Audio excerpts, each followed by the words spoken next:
All right. Good evening, everyone.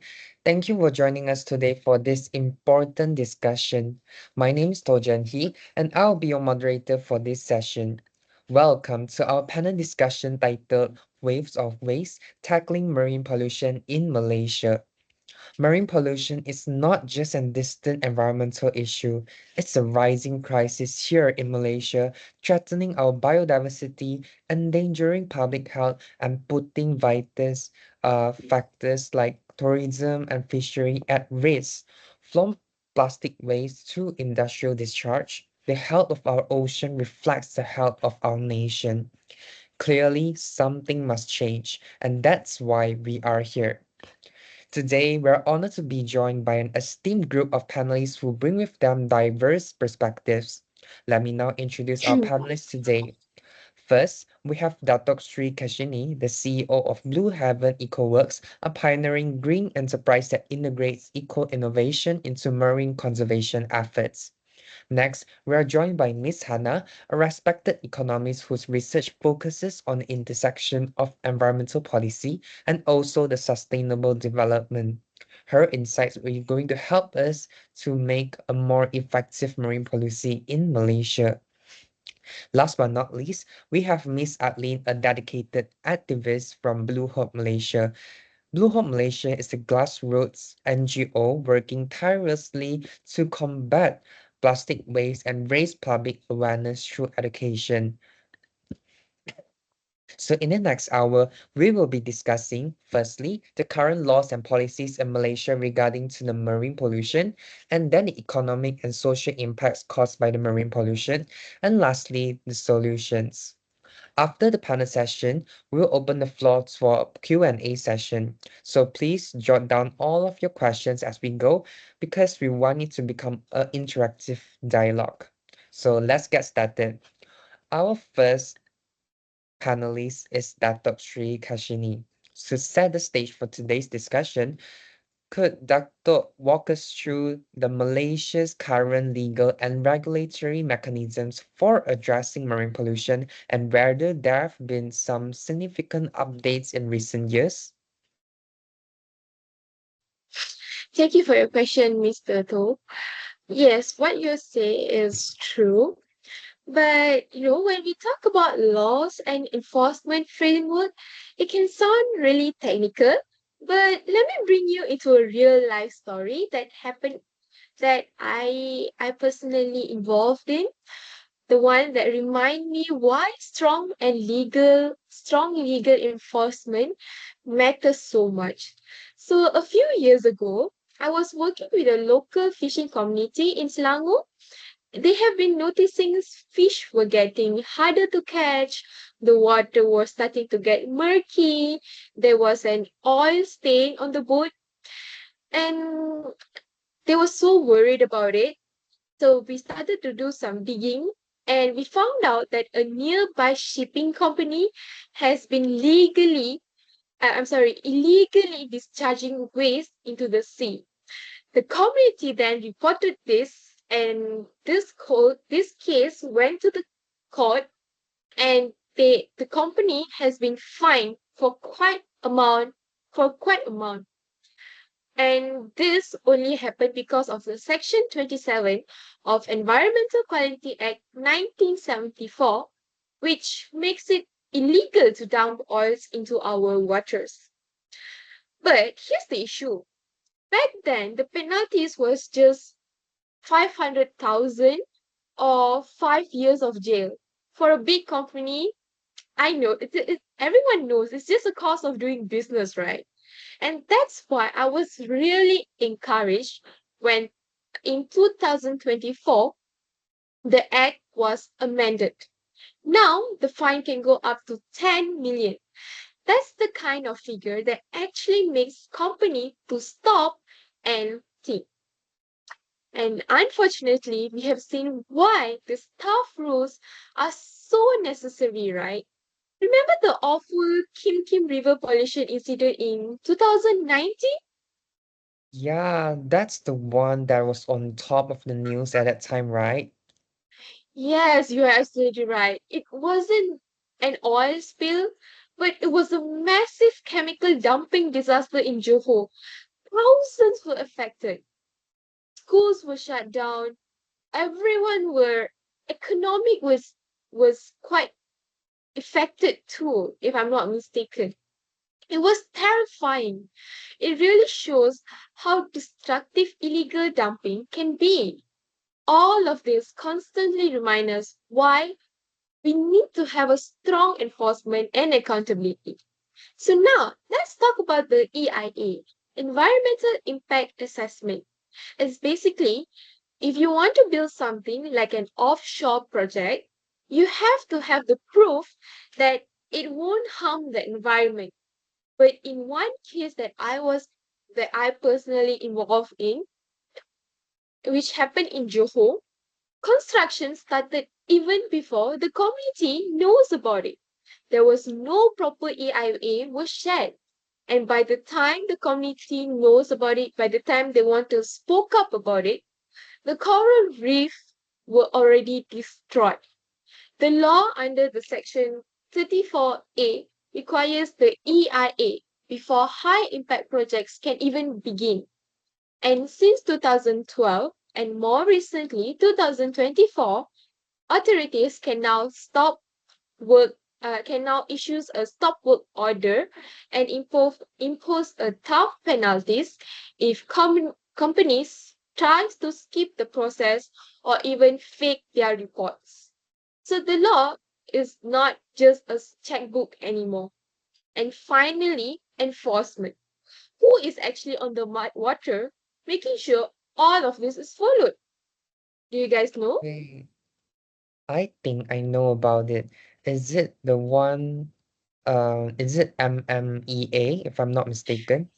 Yes, you're absolutely right. Yes, it's MMEA, or also known as the Malaysian Maritime Enforcement Agency. I have personally worked with them, with their officers in Langkawi during a cleanup project, which I was involved in.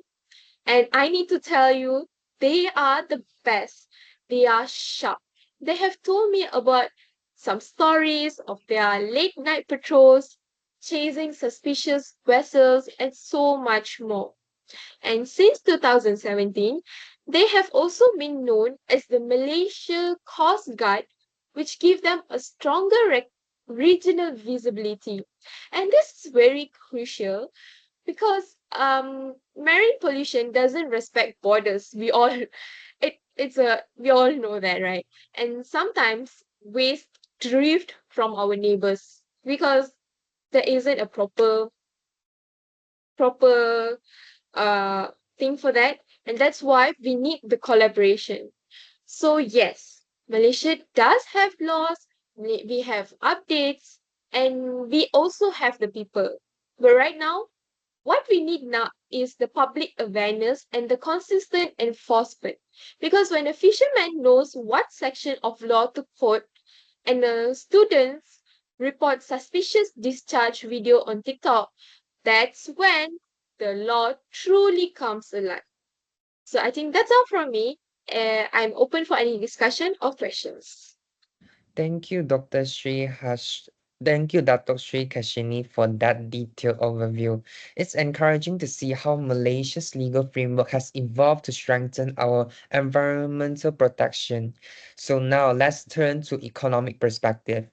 Miss Hannah, as an economist, how do you see the economic impact of marine pollution on Malaysia, like in fisheries, tourism, public health? And in your view, how can economic policy plays a role in both prevention and remediation? So first of all, thank you for the question. And I would like to start by agreeing with the first panelist in like what she said. So like having strong environmental laws is very important. But from an economic point of view, laws alone aren't enough to make a change. So we also need to look at the cost of marine pollution and how it affects people, businesses, and our national economy. So let's begin with fisheries as per your question. So like when plastic oil plastic, oil, and chemical waste they enter the ocean, it logically it will harm our fishes and damage our coral reefs. And when that happens, fish populations drop. And sometimes the catch becomes like the fishes that we do catch becomes unsafe to sell and of course to eat. So that means fishermen are earning less and entire fishing communities are suffering because of the uh, pollution. So for many fishermen or fishermen, that is their main source of income and their main source of food. So, when the ocean and its habitat is damaged, it will, affect the livelihoods of these fishermen.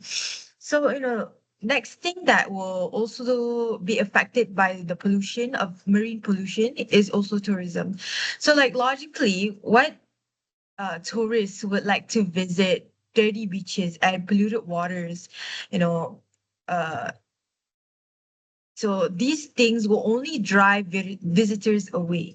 And local businesses like hotels, restaurants, and boats, tour operators, they lose, income because of pollution. And thus, rightfully so, it will impact Malaysia's tourism and can be felt across the whole region. It can be felt like the effects of it. So, um, that also being said that, it is not talked about a lot, which is public health.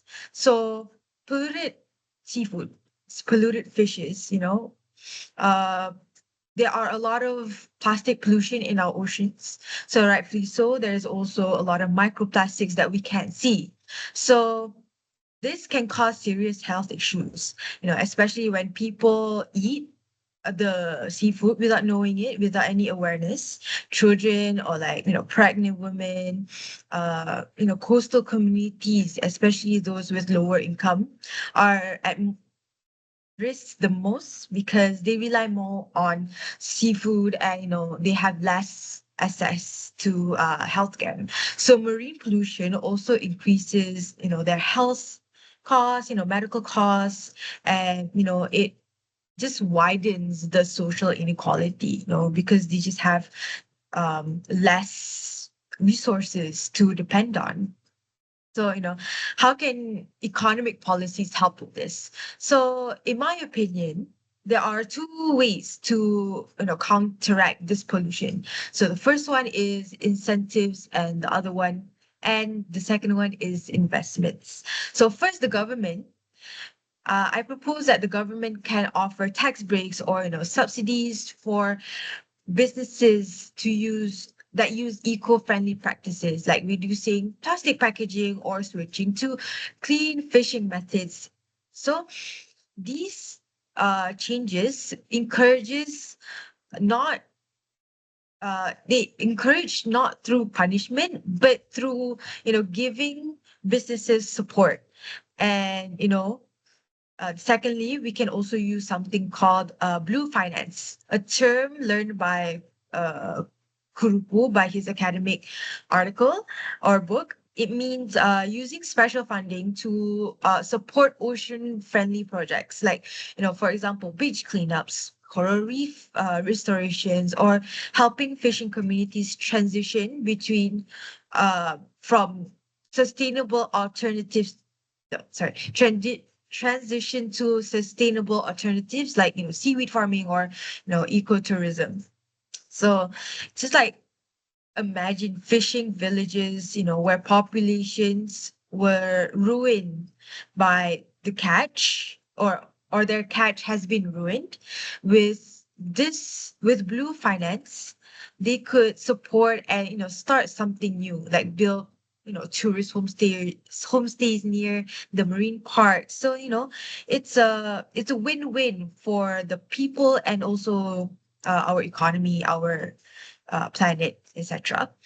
Uh, but like the first panelist said, strong enforcement is still necessary.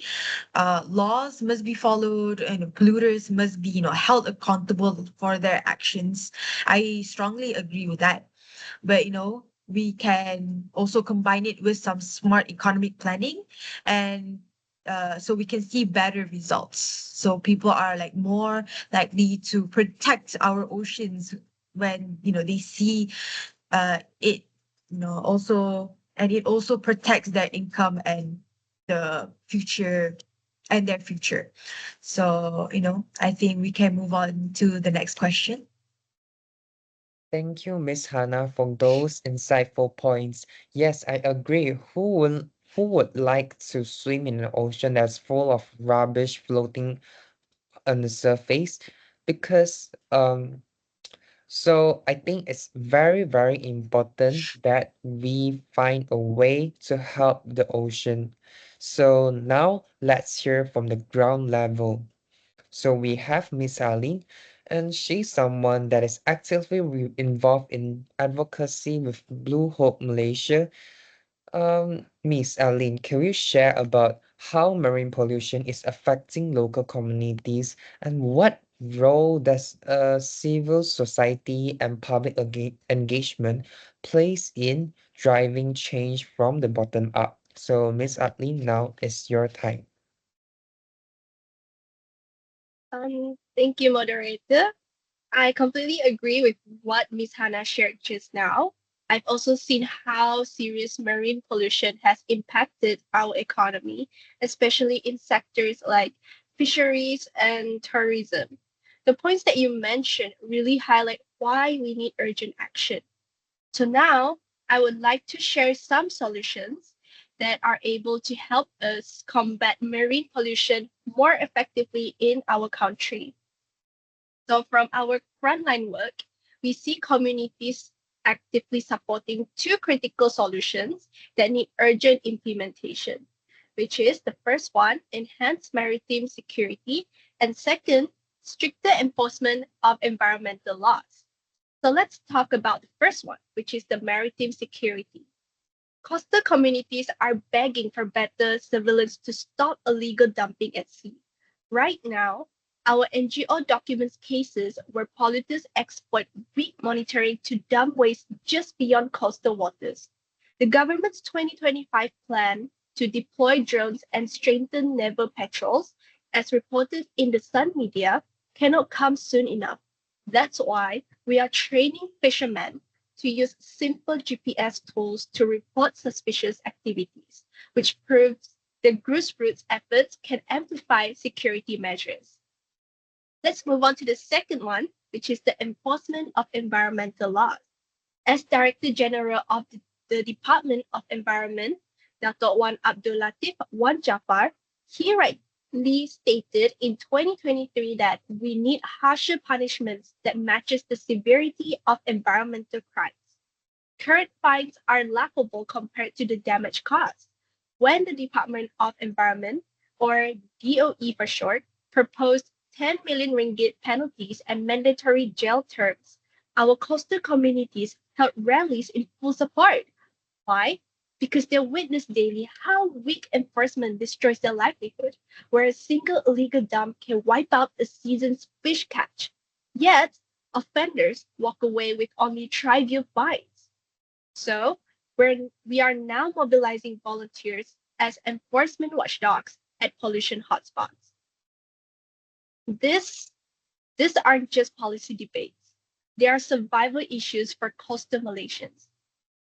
As long as we implement these two solutions properly, as the DOE leadership has advocated, I believe we can see real change to our country. Thank you, Miss Aline, for the insightful speech. Now it's the Q&A session time. We will now open the floor for questions from the audience. Please state your name and direct your question to a specific panelist if applicable. So we have a lot of questions in the chat box. I will ask one that is most asked. So okay, so here are from Anchik Shami. So Anchik Shami say, this question is from Miss Adlin.